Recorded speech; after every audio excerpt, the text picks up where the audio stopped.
Well, tonight, Trump's Trump trouble. Is he the biggest weakness in his own presidential campaign? Tonight, his words, his actions with women, and his policy ideas all being used against him. And then Governor Andrew Cuomo and Mayor Bill de Blasio both finding themselves at the uncomfortable intersection of both money and politics. And both, they got people close to them under federal investigation. Got the latest and some fresh analysis.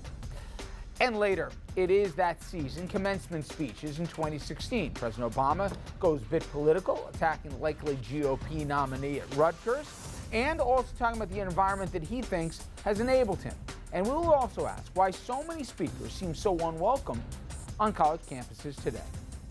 Good evening, everybody, and welcome to RFL. I'm Richard French. Hope you had a great weekend, and thanks for joining us. Now, Election Day 2016, believe it or not, it's only 175 days here. You can see the finish line, kind of, sort of. And after this weekend, you have to wonder how many of those 175 days will be good days for one Donald Trump. Now, Trump, he's been getting good news as Republicans and evangelicals appear to be coalescing to his role as a Republican nominee. But the press's feeding frenzy on Trump may just be beginning. Now, in a long weekend piece, the Times, they got into Trump's treatment of women over the years, in and out of his personal life. It's called Crossing the Line, how Donald Trump behaved with women in private. And its main takeaway is that the accounts of the 50-plus interviews the Times did with Trump's romantic partners, employees, and others, and I'm quoting here, reveal unwelcome romantic advances, unending commentary on the female form, a shrewd reliance on ambitious women, and unsettling workplace conduct, end quote. Now, as for the details, there's a woman that he had just met who he took into a room and asked her to put on a bikini, later showing her off to the guests, saying, "This is a stunning Trump girl, isn't it?" Now, we go to a contestant on Celebrity Apprentice. That must be a pretty picture you drop into your knees, end quote. How about to an attorney who needed to pump milk for a newborn? Trump called her, quote unquote, disgusting. And to an overweight female executive, he told her, "You like your candy." On women, apparently, all of them in Marina Del Rey, California, they take care of their asses. I'm quoting directly.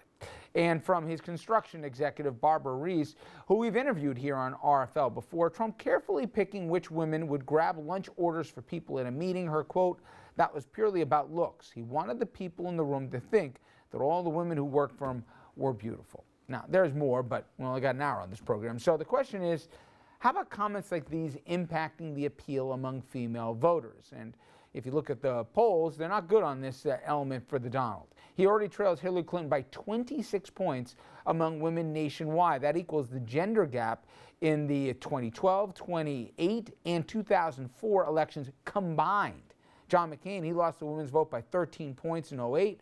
Trump, he trails Clinton by more than twice that. All right, let's get into our panel on that and much more. Jeannie Zaino, she's professor of political science at Iona College and professor of campaign management at NYU. Dominic Carter, political journalist and author, and Andrew Whitman, our senior political correspondent. Now, listen, we know Andrew does well with white men, okay? Mm-hmm. But when you start checking off the other boxes, he needs to close the gap in a big way among women. The piece, which he deemed a hit piece by the Times, and one of the women profiled in that came out and said that she was unfairly portrayed as being too negative to Trump when in reality she was supportive of him, nonetheless confirms, if not necessarily breaks new ground on what kind of a guy he is. Can he get around this? I don't think he can. I think he's going to have to try to, I can't believe I'm going to say this, embrace it as best he can. Just say that that's, hey, you know what, I'm a billionaire, I was a billionaire bachelor for a long time, and that's the way I lived my life, and I'm not politically correct. And I think he's just going to push back at everybody who criticizes him for it the way he's done throughout the primaries, because he'll never get to the bottom of this list, and there's more. I mean, if you start going through the stuff he did on Howard Stern, it gets more R-rated and more X-rated, and there's just so much more of it, and there's probably God knows how much more out there. So I don't think he can possibly get past it. He's got to sort of embrace it and try to make it work to his advantage. How, Jeannie? Because at a certain point, you know, neither of the two candidates are going to be beloved. And I think whatever historic element that Hillary Clinton being the first female president, it won't have the same cachet as Barack Obama being the first African-American president. But nonetheless, if he's so unlikable and there's an ick factor with him,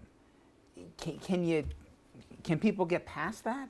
Well, in terms of how he's going to combat it, I think we've seen that starting yesterday when, unfortunately, the Times leads this very important piece with a huge, dive into the experience of a woman who, within hours of its coming out online, comes back and says, I said those things, but they were completely taken out of context. And she goes on every show she can think of, including Fox News, to say, the Times got this wrong. So that's how Donald Trump is going to combat this, the same way he's combated everything, which is to say, the left-wing media, the Hillary Clinton, Bill Clinton, New York Times puts this on the front page of the Sunday New York Times, and their lead is about a woman who comes out and says, she supported me, and she was completely taken out of context. That's how he's going to combat it, and that may work for the people who support him. I think the big open question is, do independents and moderates buy that?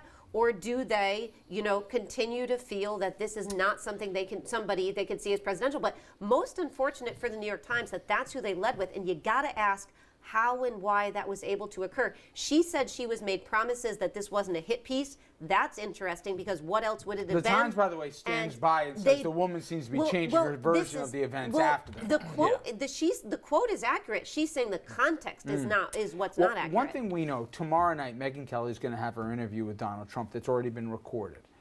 She, if you believe Megyn Kelly, and there's no reason not to, says there's going to be a lot of uncomfortable moments in there where they're going to be talking about, among other things, his bullying of people and how specifically he's treated women and talked about women in the past. That's different than the Times. No one's going to accuse Fox News of being some lefty organization. It just seems there's going to be a drumbeat with this stuff, Dominic, and he doesn't take well. He said it himself, to taking a hit and looking the other way. He counterpunches, and sometimes, depending on who's delivering the shot, it looks really bad. He's got to be careful here, doesn't he? He's got to be careful, but I agree with the assessments that have already been laid out on the table. He's going to continue to hit back and hit back hard.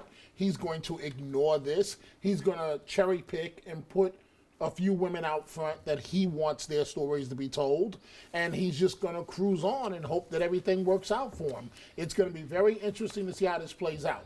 But I was almost shocked this weekend, Richard. I was at a book fair, and a black woman walked up to me. She's talking to me. And as she's concluding the conversation, I'm looking down writing, and she goes, "Guess what, Mr. Carter?" I'm like, "What?" She goes, "I know you're going to be in shock, but I'm voting for Donald Trump." And this was at a predominantly black event, and I was just shocked to hear that. So it cuts both ways. We'll get to the qualifications in the next segment and some of the questions about his capacity on a lot of the issues and people of authority. But to me, Republicans, I still think they got the memo. I think Paul Ryan, sooner than we might think, will probably get around to getting behind Donald Trump. But I think they're going to take the next week or so really carefully and see what else is going to start coming out. Because Hillary's made her campaign, she almost never mentions Bernie Sanders by name anymore. She's going to start focusing much more on Trump. And she's taking the approach, I'm going to go right after him, rather than worry about what he might say about her, about Bill, and everything else. It's going to be interesting, I think, the next week from a calendar standpoint. Before Republicans fully get on board, what are they getting on board to support? Yeah, except I think Republicans are starting to get the sense that they're in a boat, and if they cut the boat in half, nobody survives. So I think they're going to, dance with the devil as best they can. They figure if there's a few holes in this boat, we'll take on some water, but we might be able to bail it out. I'm going to keep going with this metaphor. All right. And actually keep it afloat. I'm a fan. But if they, I like it. It's good. But if they destroy their own nominee for president, I think they realize that puts the House and the Senate in grave jeopardy. And Even though there is some some push to try and get a third-party candidate to run on the Republican side, it doesn't look like there's a lot of momentum. We've been hearing that all of 2016 and It into hasn't parts of happened yet. 2015. He thinks the boat would sink. Okay, enough of the boat. I will tell you one thing I think is The boat would going to sink? be a big problem. Nothing about the boat. Tax returns. Now, his continued resistance to release him and the pressure that's keep on coming and his attempts to dismiss it as some, the liberal media, they're using his own words against him. They showed that Nixon was under audit. He released them as well. They can't point to anybody since the mid-'70s that hasn't released the returns right now. And then the question, and the public always likes this, what are you hiding? What are you hiding? I think it's a bad look on him. And I think he's got to get him out. and I do think there's a little hypocrisy with Clinton in the speeches and all the rest, but she went on the attack on this one first here, and either he puts him out there, or this question's only going to get bigger and bigger, I think. The question will continue. I mean, the drumbeat will continue. There will continue to be a drive for him to release them. But again, I think we have to see that for his supporters, none of But this you can't plays. win with just his supporters. But no, you're absolutely right. But the question now is for a general election audience. Are those middle independents, moderates, Rust Belt Democrats going to care if he doesn't release or not? And if he does release, are they going to care what's in there? And I think you can say safely that probably enough of them will care. And so the question is, what is in there that he is trying to hide?